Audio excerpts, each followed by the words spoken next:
The Nsefu pride is the perfect lion family. New cubs with 2 devoted mothers. 2 loyal fathers to guard them. But they've got teenagers. And that spells trouble. Turning from cubs into killers isn't easy. They must learn how to hunt and how to find their independence while staying loyal to their family. Teenage mistakes can have terrible consequences.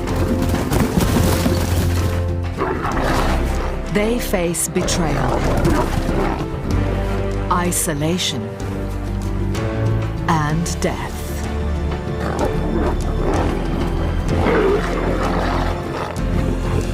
Theirs is a journey into adulthood through the trials and tribulations of teenage pride.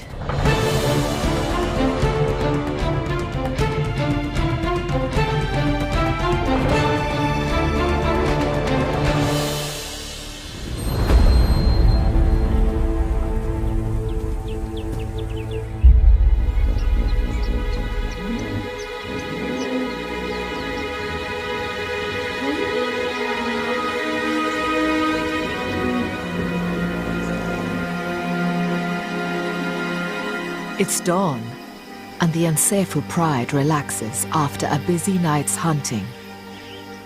The Nsefu lions are led by 2 dominant males in their prime. At the heart of the pride are 5 adult females and 6 new cubs born to 2 litters. Everyone dotes on the new arrivals. Everyone except the teenagers. They have their own problems.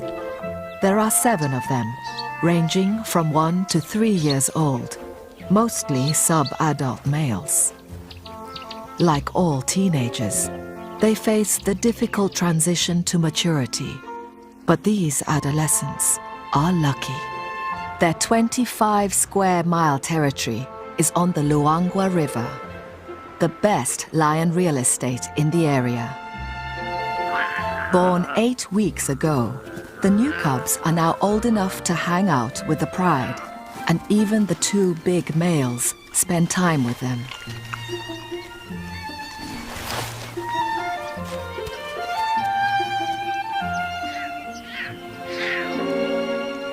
The previous year's young are all ignored, so they formed a gang. These adolescents are, in human terms, of school age. They have their own teacher, an older sister. Though already adult size, she's still young and playful.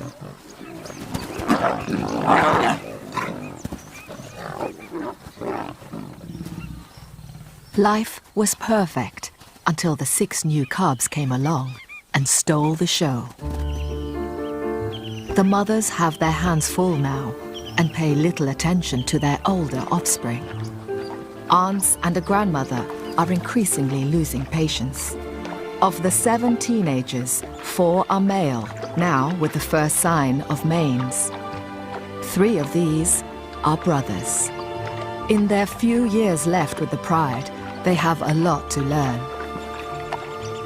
Their big sister, their teacher, makes sure they keep up. There's a lot of land for dozy adolescents to get lost in.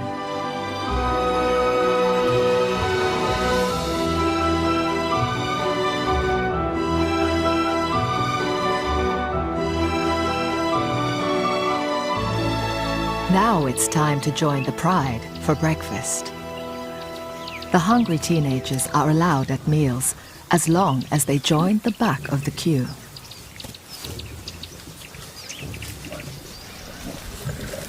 The new cubs are treated like royalty and even steal the big males' meals.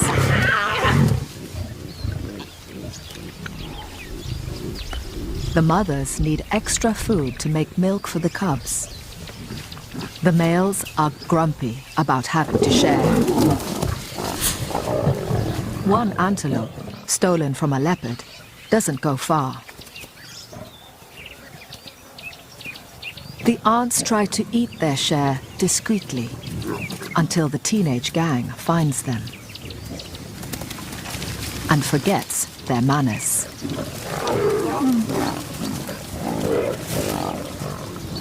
The hungry youngsters often break the rules of the pride.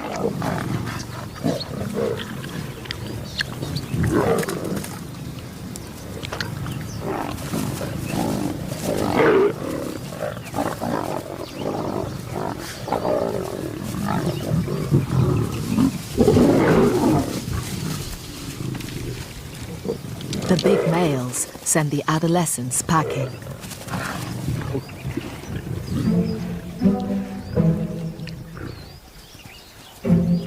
The most important survival skill the youngsters can learn is to hunt, and it's time for class. The pride's favorite food is buffalo. The 1,000-strong herd comes to the river most days to drink. But each is half a ton of power, with lion-killing horns and hooves. The elder sister, their teacher, selects a safer target for demonstration.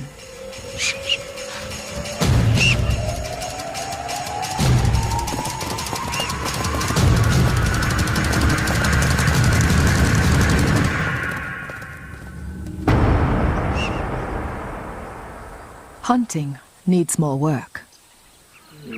The three brothers are 18 months old and will be allowed to stay with the pride for maybe 2 years more. But then, they'll be on their own. Hippos retreat to the river by day, but come on land at night to graze. Baby hippos are a regular meal, but adults are huge, much bigger than buffalo, with 12-inch long teeth and bad tempers. This morning, the teenage gang has one trapped and is blocking its route back to the river.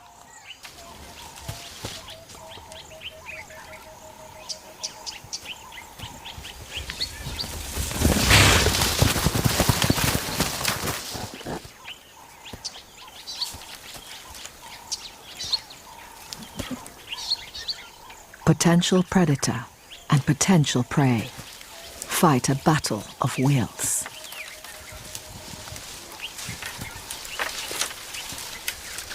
The young lions try intimidation, while the hippo slinks off round the back.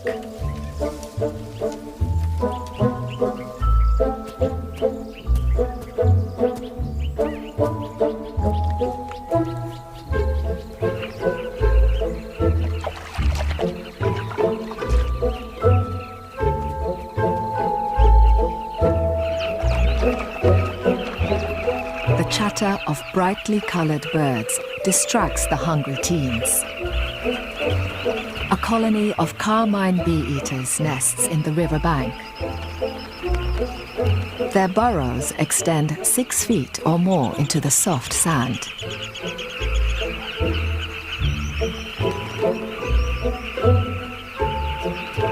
Lions aren't born knowing what's best to eat and whether these birds might make a meal.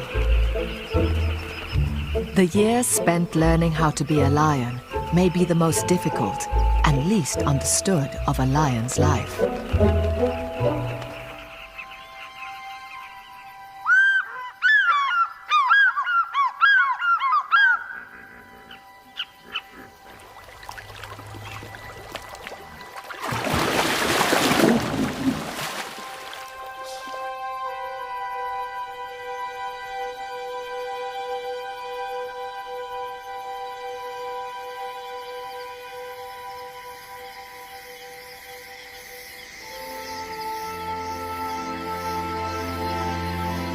Lions are meant to be nocturnal, active at night. But they're teenagers.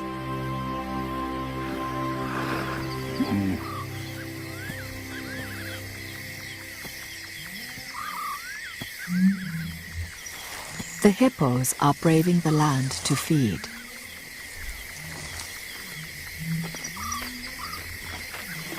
They graze and eat fallen fruit through the night. For hungry lions, 3 tons of slow-moving meat is just asking for trouble. This time, if they work together, so many lions should be able to take on 1 hippo.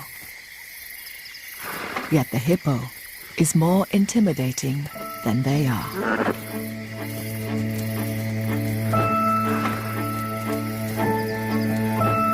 The hippo's sheer bulk is their protection, as are their massive teeth, trampling feet, and belligerent courage.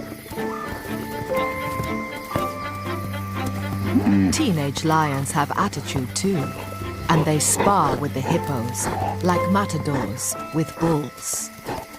For the lions, it's part game and part lesson. Experienced lions rarely hunt adult hippos. They're too dangerous, but the teenagers keep trying.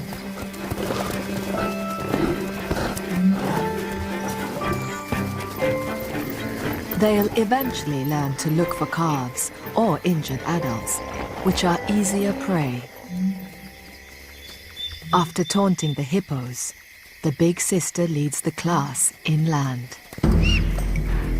Hunting antelope requires specialist teamwork, and they practice most nights.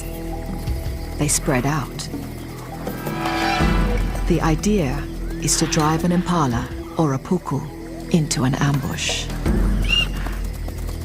Antelope are faster than lions, and they work together too, alarm calling. It's time for the teens to test their strategy. Lions assign themselves different jobs in the hunt. Some become wingers, left or right. Others, part of the charge or the ambush. Once a lion learns its job, it'll eventually fulfill that role in each hunt for the rest of its life.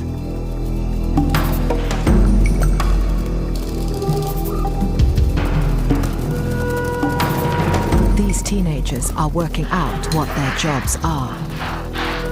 The 3 brothers coordinate well, but they've not caught anything yet.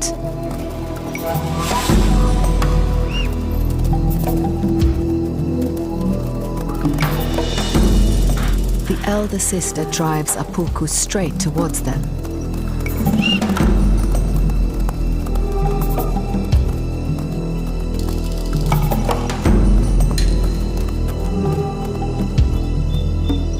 But they miss the ambush.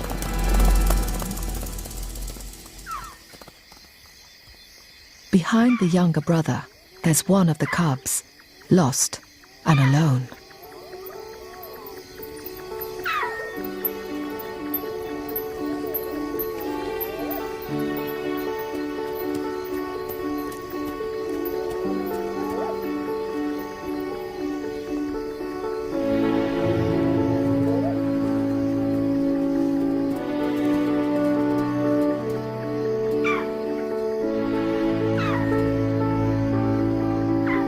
The cub's terrified. There are leopards and hyenas around, and he latches on to the teenagers.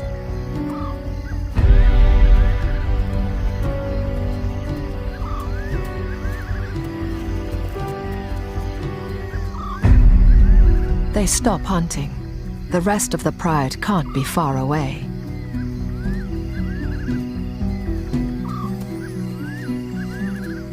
But the cub's older siblings may not give him the safety he seeks. Teenagers play rough. There's still resentment towards the cubs. Jealousies within a family are normal. Before the cubs came along, life was better. And now they wait at the back of the queue. Adolescents have many conflicting instincts. They recognize their little brother. He's one of the family. But lion males are cub killers, an instinct needed for when they take over a pride.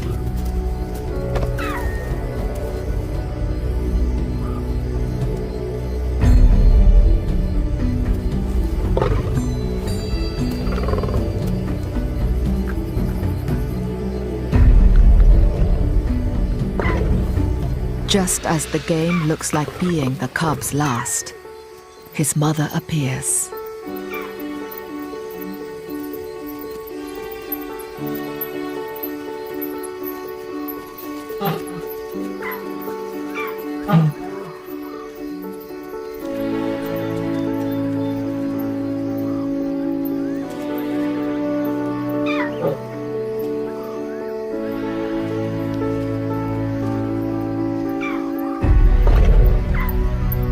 The teenagers want their plaything back.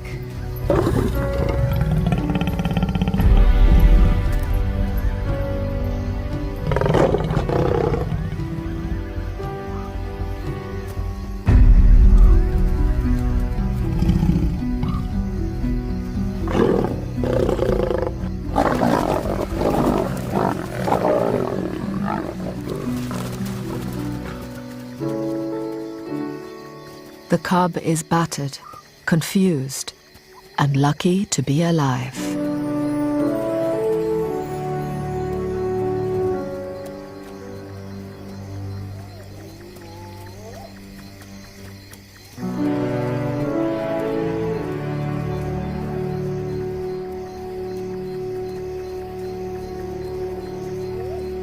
Reprimanded, the adolescent gang heads back to the pride. There's a rumbling, like distant thunder. Stampeding buffalo. The professional hunters, the lionesses, are at work.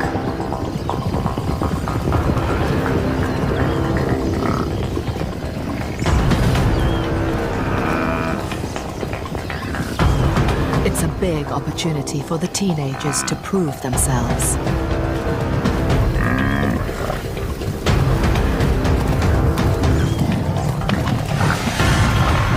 The strategy for hunting buffalo is different to antelope.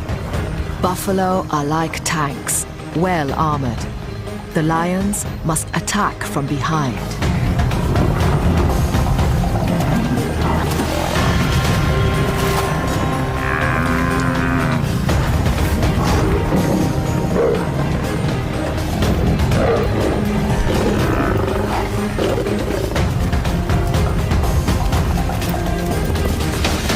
The buffalo is strong and can wheel around, slashing with his horns, lashing out with his hooves. He tramples and kicks one of the yearlings.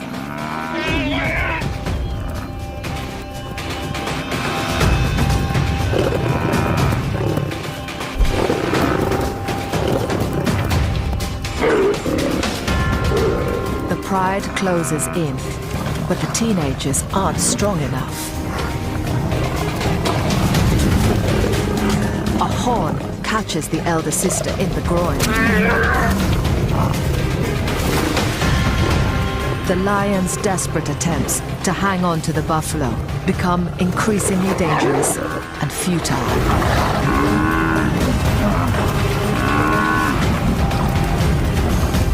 One by one, the lions peel off. Teeth and claws aren't enough.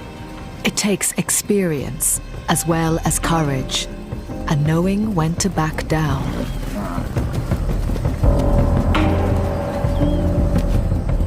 Rumps bleeding, but heads held high. The buffalo head back to their herd. Following them, unwilling to give up, are the three brothers.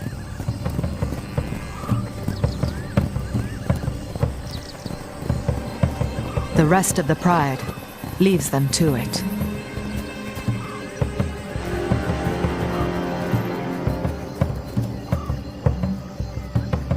The three brothers follow the buffalo herd all night, out of the pride's territory.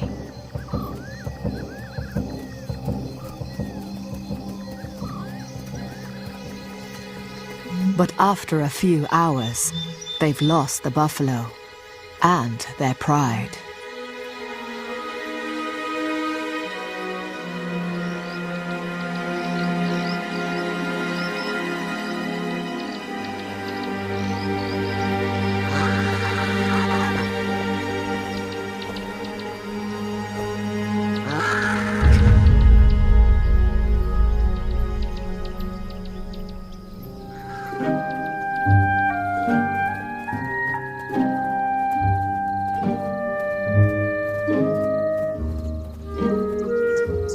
Pride's two dominant males return from defending their kingdom to find their family depleted and injured. The mothers are fine. They backed off early in the hunt. 4 juveniles are missing, 3 brothers and a yearling. One of the other adolescents' leg is bleeding. Injuries are common. One of the adult males has even cut his eye, but that's minor. But his daughter, the teenager's elder sister and teacher, is badly hurt. It's her left hind leg.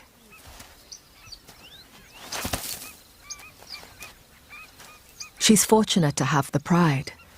Solitary cats, like leopards, starve when they can't hunt.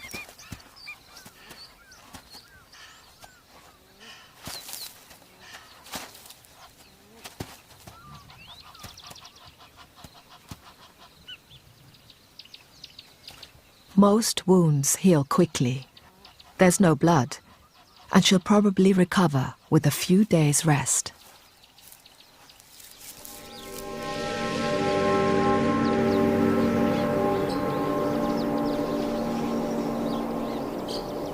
But the trampled yearling is not so lucky. A moment of teenage bravado has caused fatal internal injuries.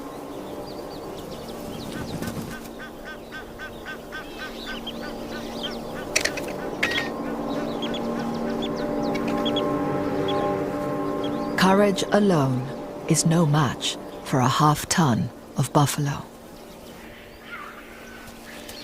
The night's injury list grows longer. The lost and found cub can barely walk. The teenagers were rough.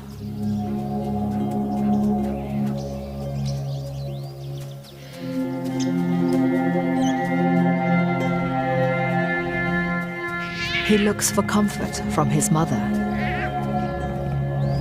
but she rejects him. The pride can't look after a cub that isn't able to keep up. Her instinct is harsh, but it's for the sake of the other healthy cubs.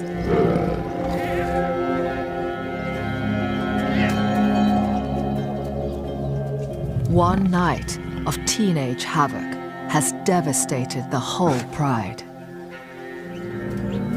The 2 adult males don't stick around to help. They often split up to patrol their borders and cover more territory.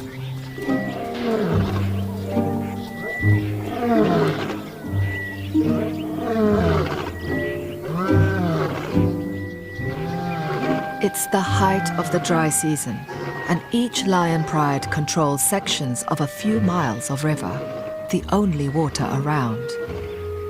The lions hardly ever venture out of their territory in case they meet their rival neighbors. Yet, on this morning, beyond the pride boundary, are the 3 teenage brothers, on their own for the first time. At 18 months old, they are too young to leave the pride, yet the instincts for independence are stirring. They head out in search of breakfast.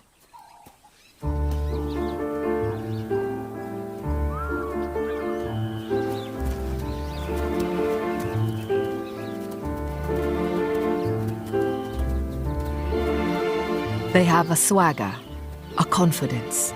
This is the beginning of a great adventure. One is the born leader, and he keeps an eye on the other 2.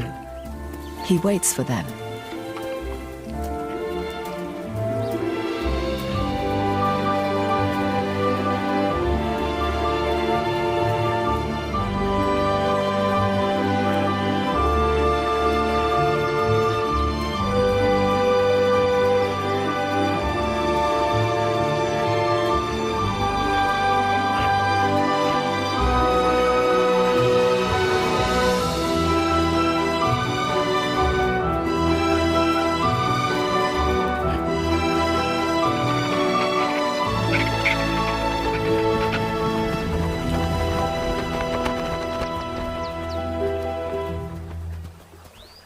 The hippo carcass is days old and thin pickings.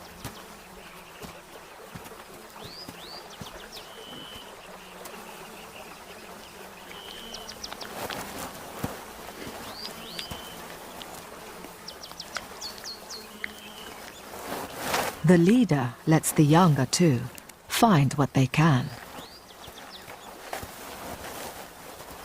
A foot doesn't have much meat, just skin and gristle. They should be careful. Their stomachs aren't accustomed to rotting carcasses.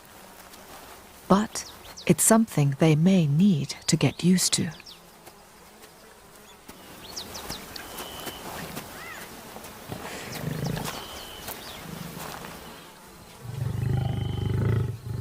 Like many teenage boys, they're prone to fighting. But sibling rivalry could tear the coalition apart, and they must learn to support each other. Their survival is at stake.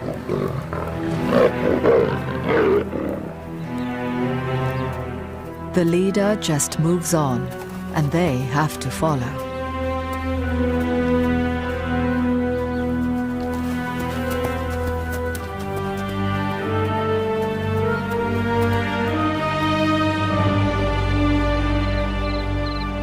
It's October, and South Luangwa National Park is waiting for the rains. These 3,000 square miles of wilderness have been eaten bare. The grass has gone. This is now a land of hunger. All life is concentrated along the banks of the dwindling Luangwa River.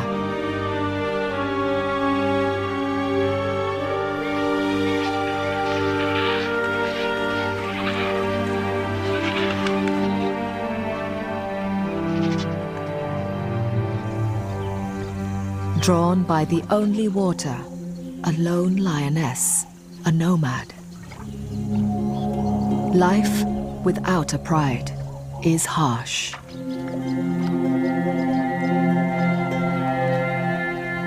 Single lions can scrape by for years, eking out an existence, hiding and starving.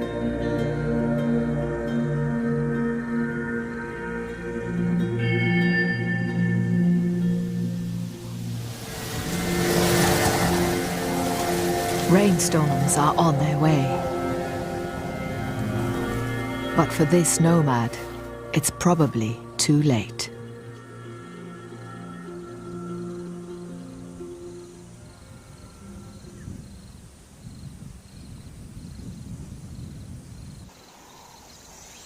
The three brothers are tense, staring intently.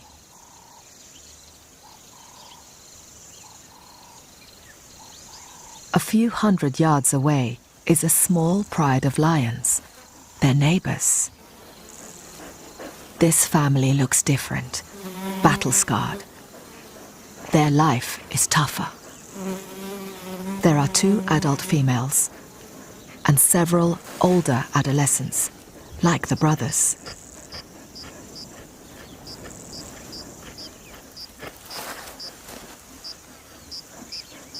This is a hardened pride from the wrong end of town.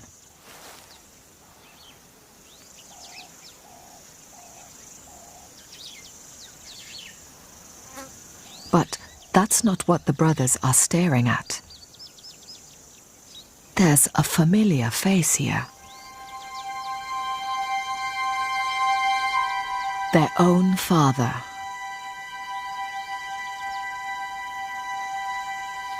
One of the 2 Nsefu Pride males has a second family across the tracks.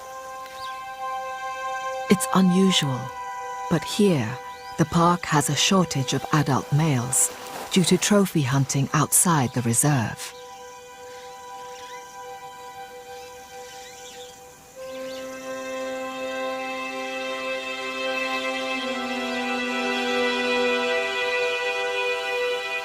As the brothers watch, he greets the other pride's adolescents, He's clearly their father too.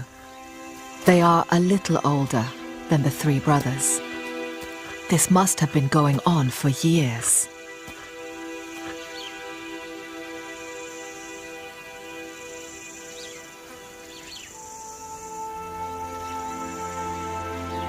Cuts and scars tell of a hard life. Small prides do less well, pushed into lower grade areas.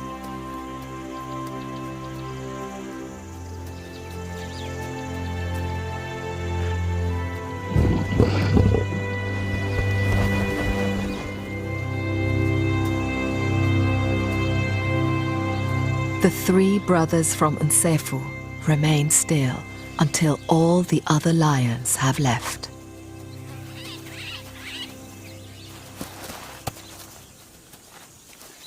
Confused, their confidence gone, they nuzzle for reassurance.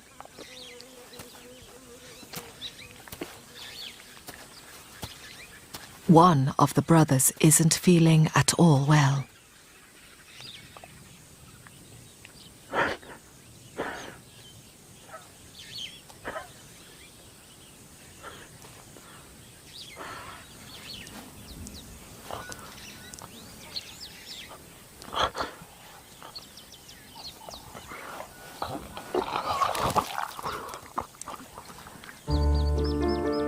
Maybe it's the effect of the rotten hippo. But in many animals, emotional upset can have the same results too.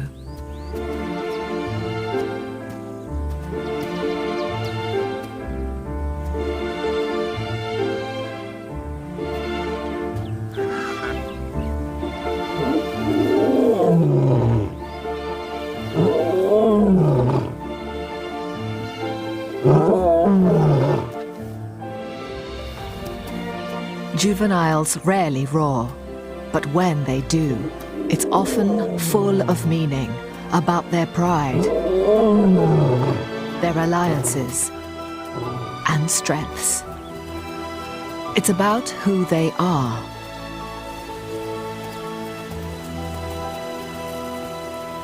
They are three teenage runaways, adventurers, figuring out how the world works on their own.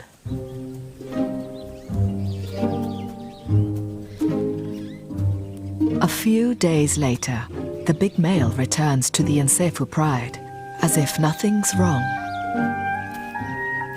This is his main family. We can't know what he thinks and feels, nor understand a lion's guilty secrets. But scientists say that many animals deceive each other and hide the truth from their rivals or mates. It's a very ancient betrayal. The cubs are all there, including the one that was rejected.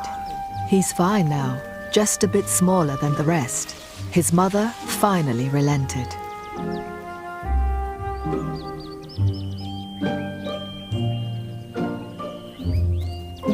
Ignored in the past by his mother and brothers, the lucky survivor is forging a special relationship with his father.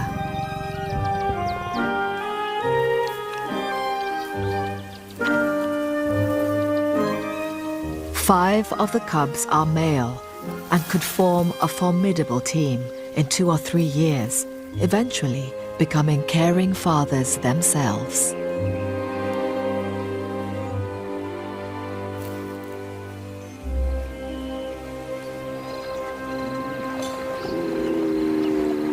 The falling river shrinks the hippo pools.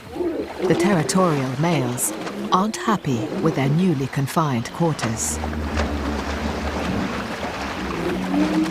If the dominant hippo doesn't get you, the crocs may. Injuries are inevitable. Under cover of darkness, a wounded hippo retreats to the bank. With luck, darkness and dense bush would hide him.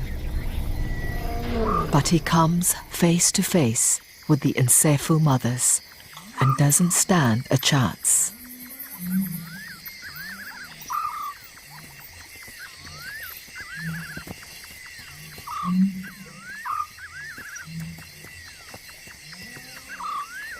The big male takes charge of the feast.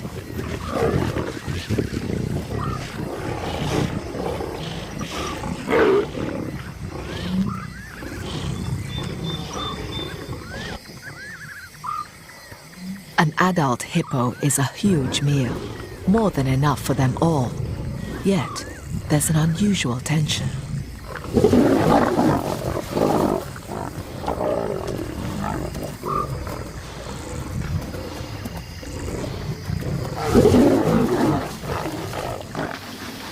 A big croc tries to join them.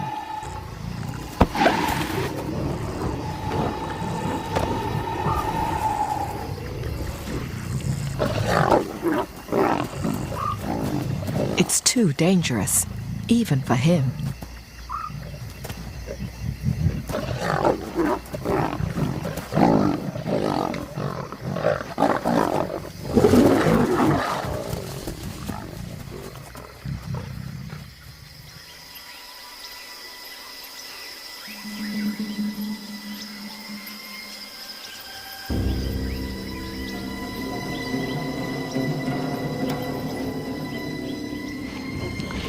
By morning, the cause of the aggression becomes clear.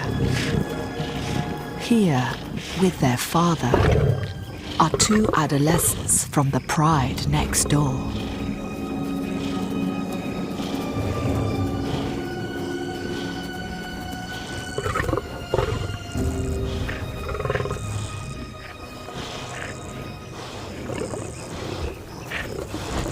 The encephal mothers are the most upset.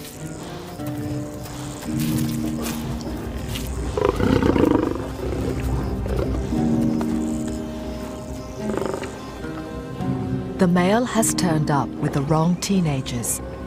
He's brought two illegitimate adolescents instead, expecting them to be fed. It's like the most awkward Thanksgiving dinner. The uninvited guests are tough, with no manners.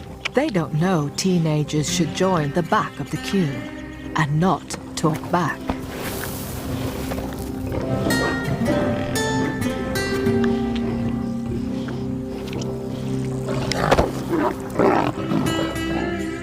The mother's building anger becomes more evident. The two intruding adolescents are outnumbered and in serious danger. They have to leave right now.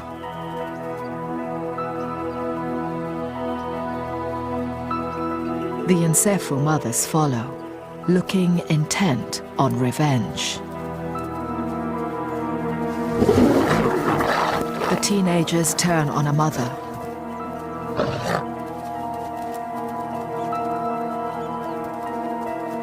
All 5 encephal females arrive. The big male tries to contain things and is turned on.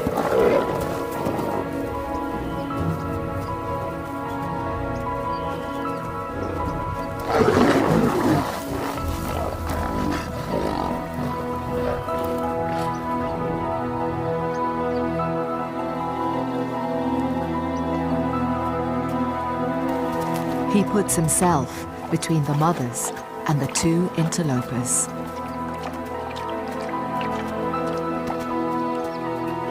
Then, in a display of rightful bloodline, the teenagers nuzzle their father farewell.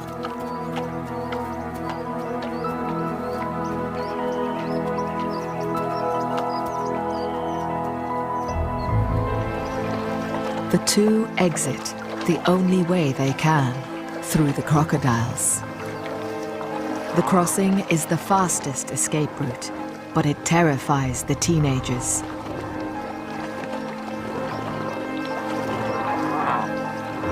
They've met their father's main family. Maybe they too thought they were the only ones. It seems everyone's feelings are hurt.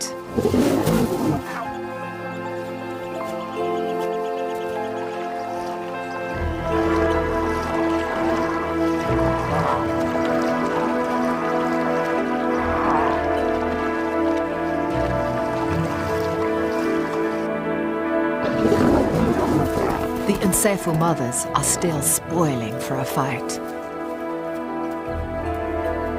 The neighboring adolescents return home unharmed and well-fed. The Nsephu pride is fractured by hostility and betrayal. The growing tension extends beyond the lion pride. Other animals become desperate in the final days of the dry season.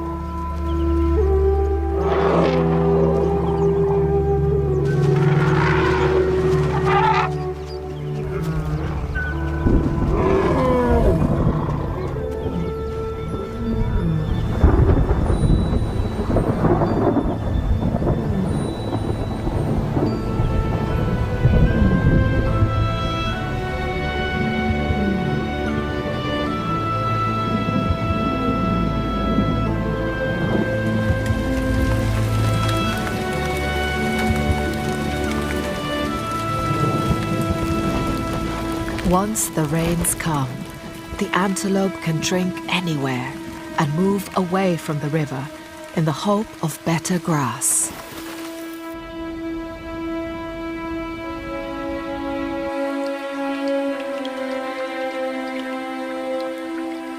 The lions must now search further afield for their food. In these tough times, they can't wait for the 3 missing teenagers to come back.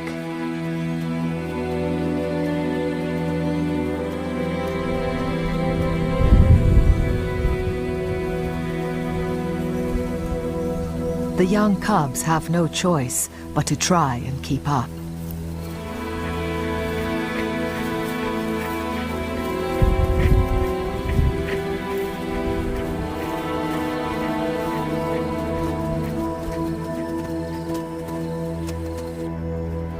The buffalo head out beyond the pride's boundary.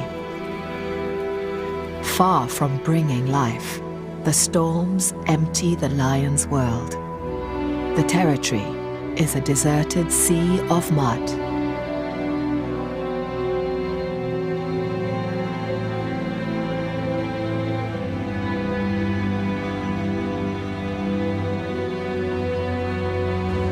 The hippos, at least, are happy.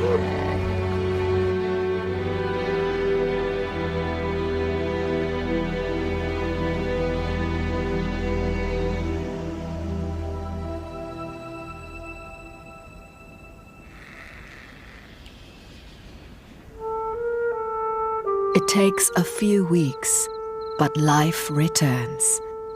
Grass grows, and the fresh flush is richest around the river.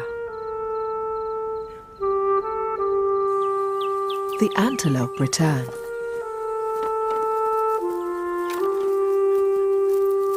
Mud, churned by buffalo and baked dry, transforms into lush lagoons.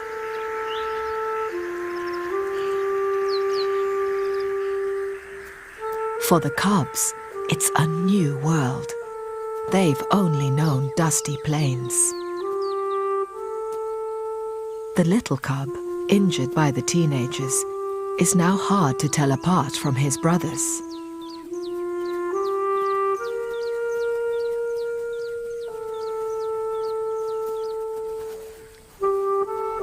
The big males are spending more time protecting their youngest heirs.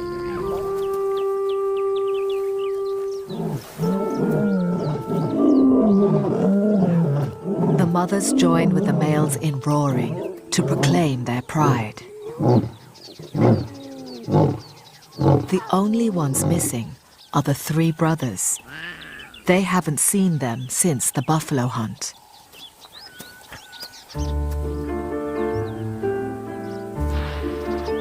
Then, one day, one appears.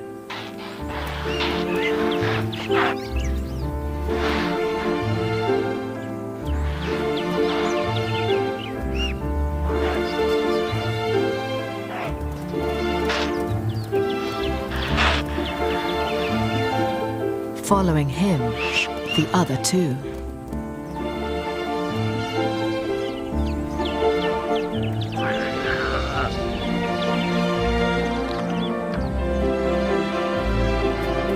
They are back, looking surprisingly well.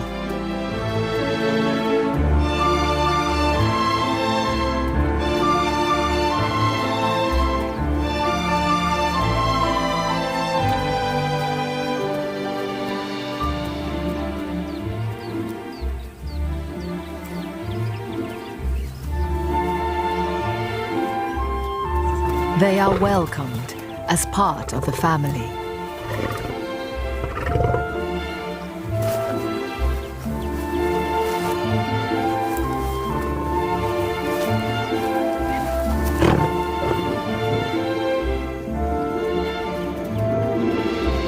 The whole pride is together again. The three brothers have learned a lot on their adventure and are ready for their next chapter. It's a new season, a new beginning for all the lions of the Nsefu Pride.